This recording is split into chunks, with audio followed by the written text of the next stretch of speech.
With news breaking that Henry Cavil might be exiting his role of playing Superman in the DCEU, it seems like this might be the final nail in the coffin on the DC cinematic universe. The potential implosion of the DC movie universe also blew up the video I made detailing how Warner Bros.' obsession with making filmmaker-driven, Nolan-esque films like The Dark Knight killed their attempt to launch a DC cinematic universe. I made that video a few months back, and now thanks to the power of algorithms, math, it's actually being watched by a lot more people than I ever anticipated. So as a guy who took a few creative writing classes in college, wrote and produced a few off-Broadway plays, and self-publishes his comic on Kindle and Comixology, I figured I'd put on my imaginary producer cap and pitch you guys my take on how this can all possibly be salvaged. So strap in as I, yet another guy on the internet with no power or influence, tries to save the DC cinematic universe. You gotta love what you gotta make it. Love's a 10 out of don't you grab it. First of all, to all you DC fans, I get it. To other people, these might be dumb guys in tights with capes, but to you, there's something more. When we like something a lot, it becomes something that defines our taste, and our taste often determines our sense of self and identity, which can transfer over into a kind of tribal attitude. And when someone attacks or criticizes the things we love, it feels less like an attack on a homogenous corporate product and more like a personal attack on you. And with the last video, I didn't mean to position it as an attack on DC, and I don't hate DC. I think we've seen some of the best characters and best stories come out of DC Comics. But something isn't working, and while the current slate does look promising, with Aquaman finally embracing the inherent goofiness of the character and just trying to be fun instead of Brokewoman, master of the 7 tequila shots, and I was just gonna say it. This guy fucks, am I right? Because I'm looking at the rest of you guys. This is the guy now who's doing all the fucking, am I right? You know I'm right. This guy fucks. Although if you're morbidly curious to see what a Zack Snyder Aquaman movie would have looked like, I recommend you checking out the unfinished and unreleased Chinese vanity project of billionaire realtor John Jiang, Empires of the Deep.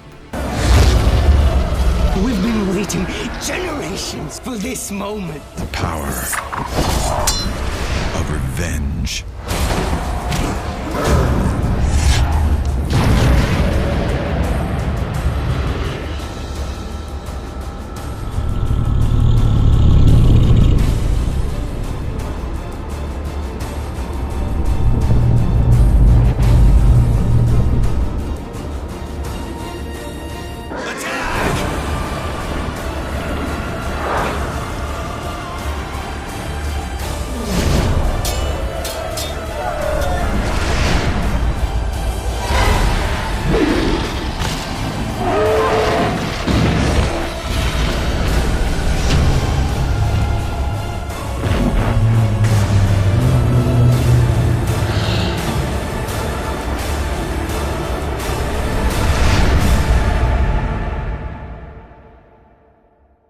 And of course, Shazam is looking very promising and is the kind of fun romp that has been sorely lacking from these movies, and that's what DC really needs right now, are just good standalone movies that aren't tied to some extended universe that's supposed to pay off 3 films later.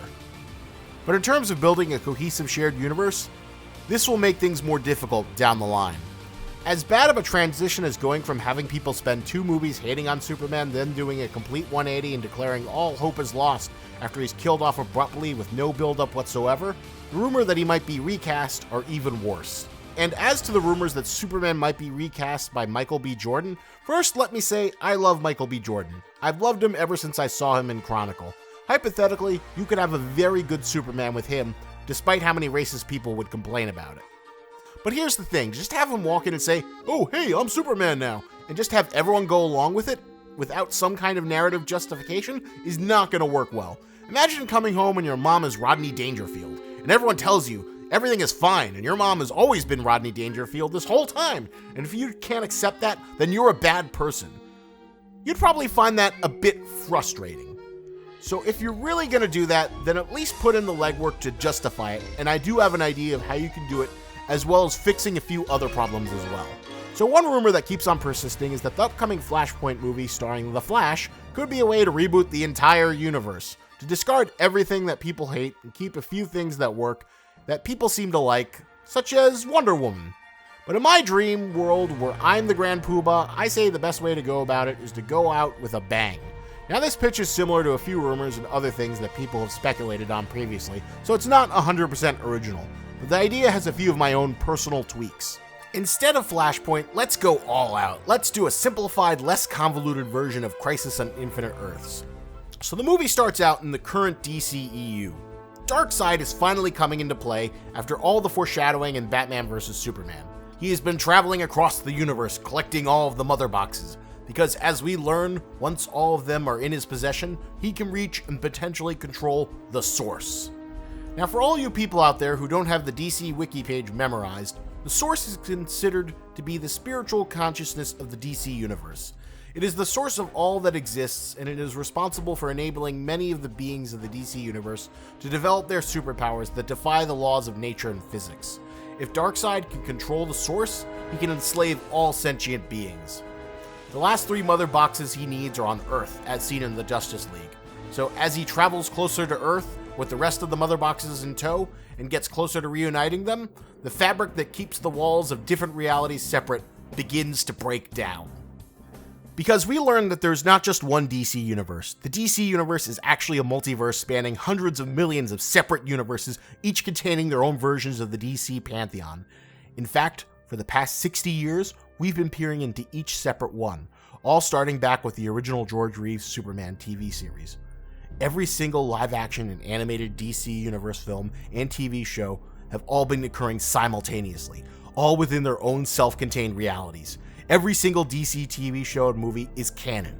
Richard Donner's Superman, Tim Burton Batman, Joel Schumacher Batman, Ryan Reynolds Green Lantern, Halle Berry Catwoman, Christopher Nolan Batman, Adam West Batman, the Greg Berlanti Arrowverse, the Bruce Timm DC animated universe. Each one of these has all existed in their own separate self-contained reality, but now, as the multiverse begins to shatter and break with the coming of Darkseid, with the existence of everything on the line, all of these disparate elements, all of these different interpretations of these beloved characters will come together. The good, the bad, the great will be united for one single purpose: to save us all from oblivion, to fight against the ultimate tyrant that wants to subjugate everything under his will.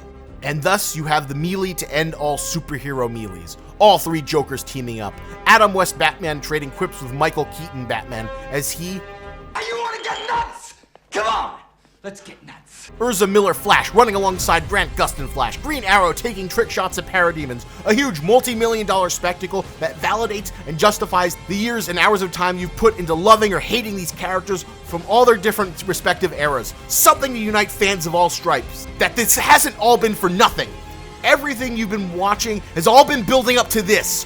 All these different disparate elements all come together to form a huge tapestry, more than a universe, but an expansive multiverse that has spanned and been chronicled throughout the 20th century. But as they fight, these beloved heroes begin to fall. The power of Darkseid is just too much, and we begin to see some of our favorite characters wiped away forever.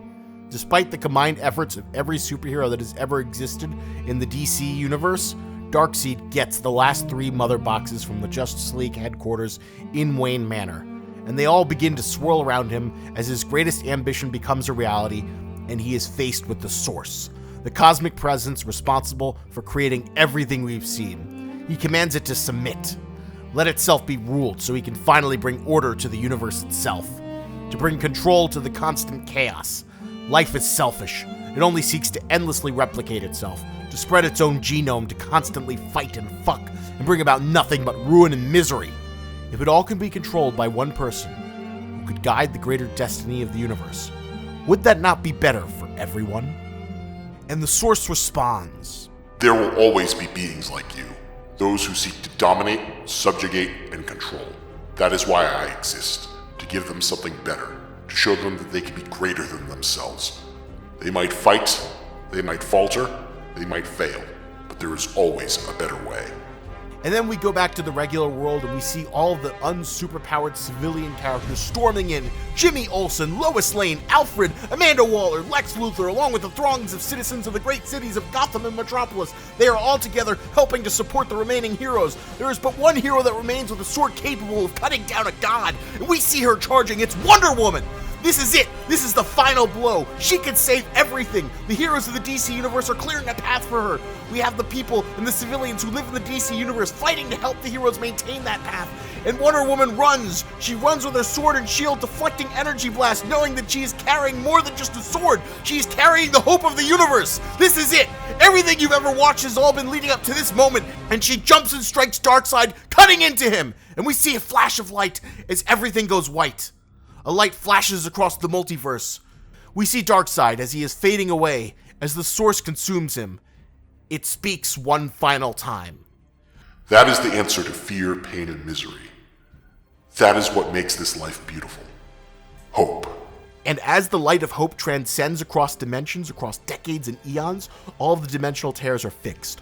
All of the previous characters are restored to their respective universes to go about their lives in the movies and TV shows we love. But the DC Prime universe, the cinematic universe we've seen since 2013, gets to begin anew. We go to a cornfield and see a spaceship crash into it. A ship from another world. A farmer couple who have struggled with infertility for years come rushing out to meet a little black baby boy who is in the capsule as they take him out and promise to make him their son. And from the woods we see a hooded figure watching on. It's Wonder Woman. She is still here and will serve as an immortal guide as the dawn of this new age of heroes begins. That's how you make it count. That's how you pay off and pay tribute to everything that has come before while setting the stage for something new. So if you want your Michael B. Jordan Superman, that's how you earn it. You focus in on the adoption angle because that is what Superman is. He's an adopted foster child, an adopted son not of this world. And if you can sell that emotional core, then you have a movie for the ages. This is a big idea and a huge fan wank, but it's not impossible. Just look at Ready Player One and how many disparate elements Warner Brothers managed to secure the legal rights for.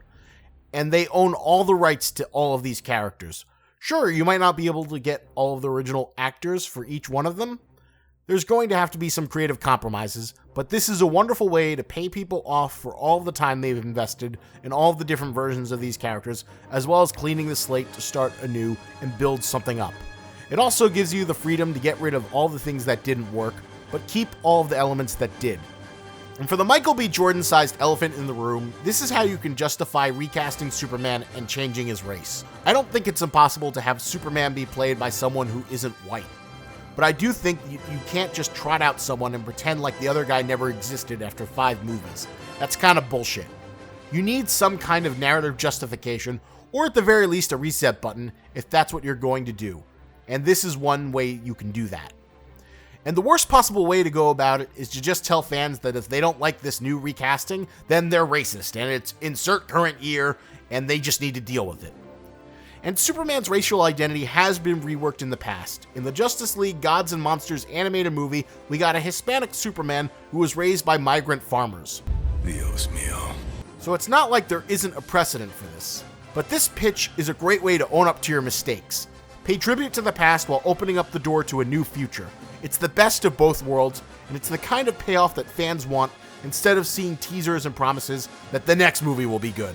But this is just one guy's pipe dream. I don't have any power or influence. And if you want to win this superhero arms race, you're gonna have to show that you care. Wonder Woman was successful because you had a huge set piece where you demonstrated that she cared. The big no man's land scene where the horror and futility of war seemed impossible, where Steve Trevor tried to hold her back and tell her there was nothing she could do, and she stood up and said, no, I can do better than that. That's the key. Show everyone else that you care, then we'll care. Like Batman says in the best line in the entire Justice League movie. Save one. What? Save one person. Which one? Don't talk, don't fight. Get in, get one out. And then? You'll know. So those are my thoughts. Thank you for hearing my pitch. Thanks for watching this video. And remember, lobster's antennas, but don't you grab it.